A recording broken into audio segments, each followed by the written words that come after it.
So what are composite functions? So this is going to be going back again to Math 111. So composite functions, what they do is they combine two relationships into one function. So if we're looking at examples, let's say we had this as a relationship, f of x equals x plus 5, and g of x equals 2x squared minus 4. So those were our relationship. So this would give us f. So if we were combining these, the composition would look like this, f of g of x. So that means I'm going to input g of x into f, which would give me f of 2x minus 4, which is 2x squared minus 4 plus 5, so 2x squared plus 1.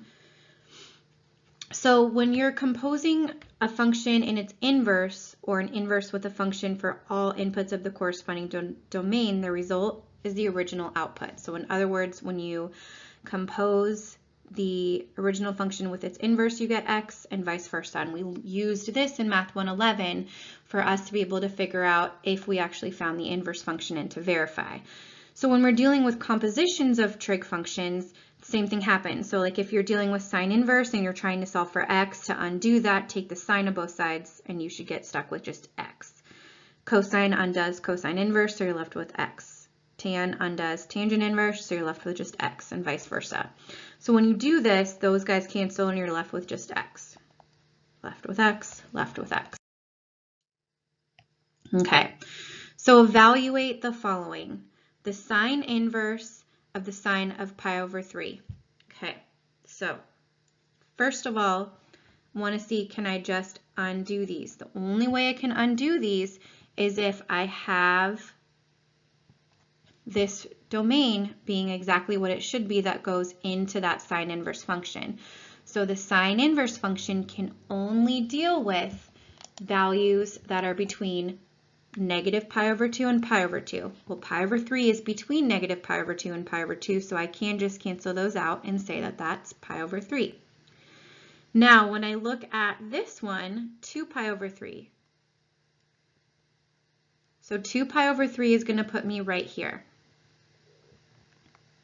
And you can see that reference angle is pi over 3. So what I need to do is I need to find an equivalent value for sine that's between negative pi over 2 and pi over 2. So sine deals with the y values. So here sine is going to be positive. Sine's negative in this quadrant, so that means I'm going to be in this quadrant here for finding the equivalent angle. Our reference angle was pi over 3. So that means I can rewrite this. Oops.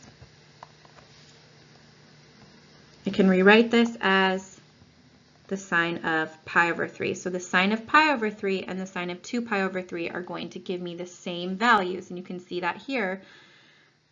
2 pi over 3 is right here at root 3 over 2. Pi over 3 is right here at root 3 over 2.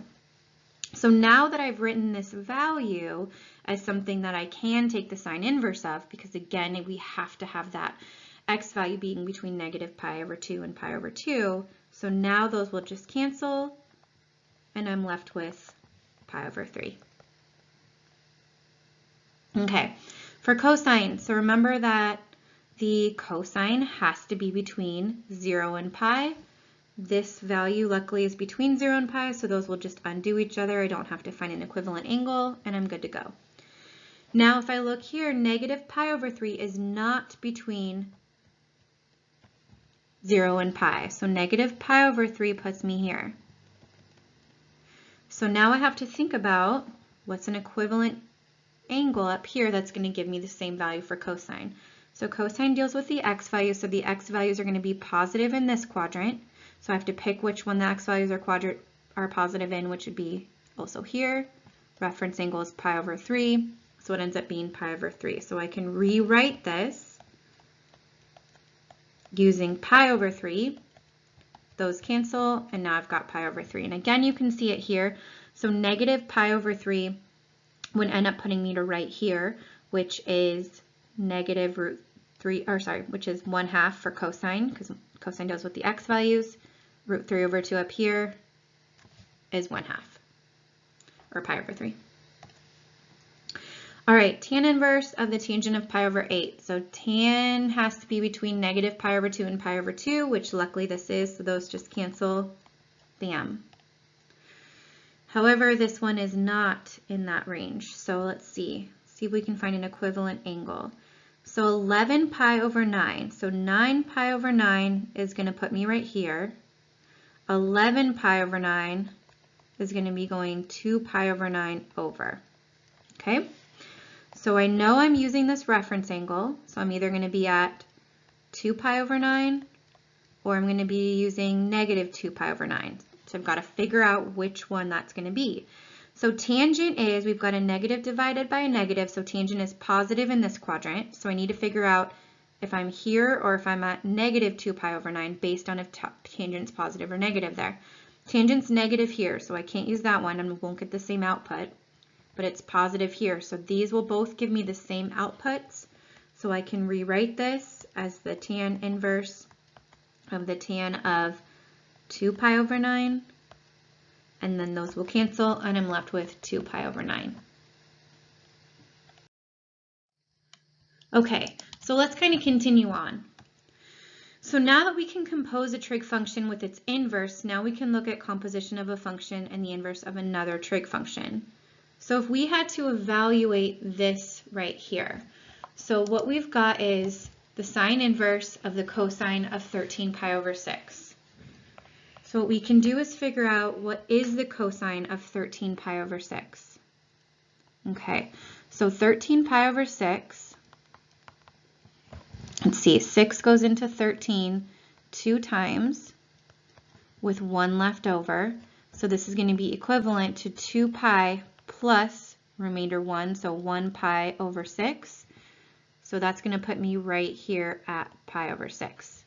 So again, having your chart, so we've got 0, pi over 6, pi over 4, pi over 3, pi over 2, and then you've got your sine, cosine. Not going to keep on going, but when you have that chart out, you'll end up seeing that this is root 3 over 2. So I can replace this with root 3 over 2.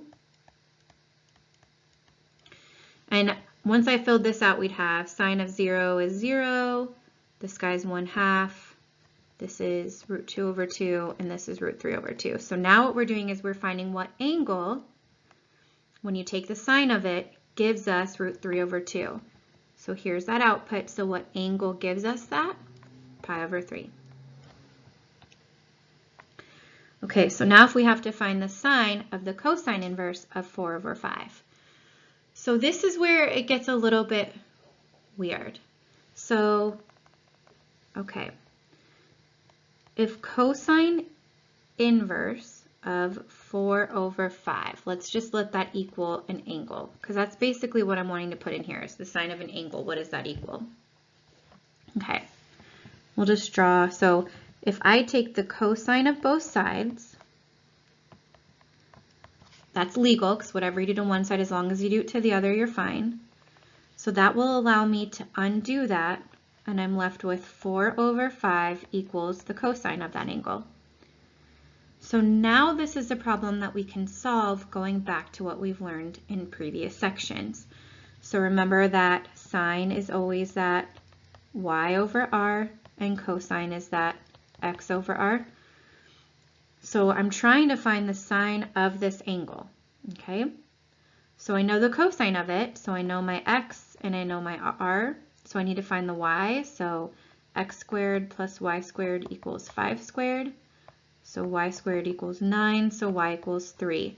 So again, the sine is y over r, so that's going to be 3 over 5.